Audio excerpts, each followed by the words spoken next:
नमस्ते दोस्तों, आज शरद पूर्णिमा है।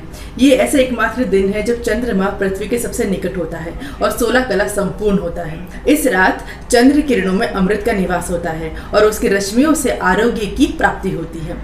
चंद्र किरणों में कुछ रासायनिक तत्व मौजूद होते हैं जो शरीर को बल प्रदान करते हैं और निरोग बनाते हैं। अगर आप सोच रहे हैं ये 16 कलाएं कौन सी है, तो हिंदू धर्म में माना जाता है कि प्रत्येक मानव कुछ कलाओं से जुड़ा हुआ है। जिस मानव के पास 16 कलाएं हैं उन्हें उत्तम व्यक्तित्व का माना जाता है। भगवान श्री कृष्ण का जन्म 16 कलाओं से हुआ और राम का 12 कलाओं के साथ हुआ था।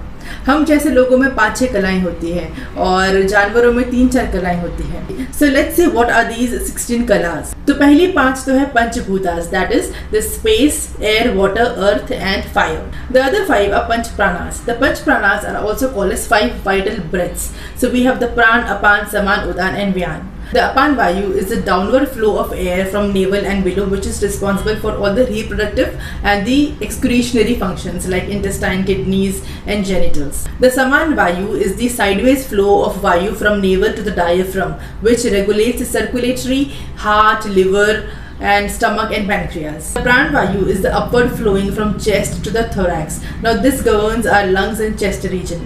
The udan vayu governs the area above neck, which is responsible for all the sense organs, our thoughts and consciousness. The vyan vayu regulates and controls all the movements and coordinates with other prana vayus.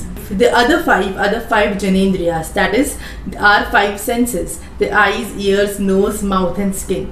So together with the panchabhutas, the panchapranas and janendriyas, we have 15 kalas. The remaining 1 kala is the mind. This Purnima is also called as Kojagiri Purnima. On this day, Goddess Lakshmi and Lord Indra are worshipped. It is said that during Kojagiri Purnima's night, Goddess Lakshmi visits every house and asks Ko Jagrati, which means who is awake.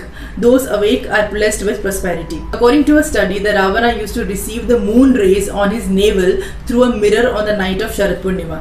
But this process gave him the regenerative power.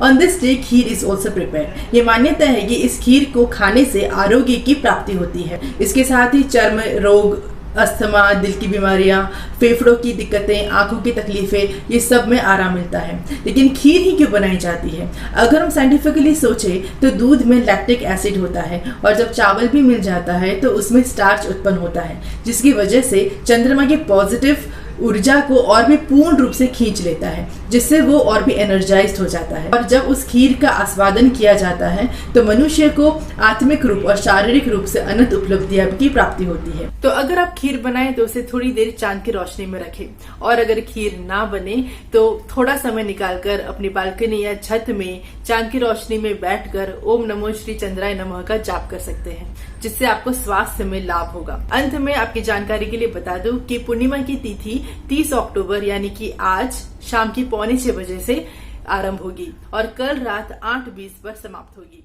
धन्यवाद।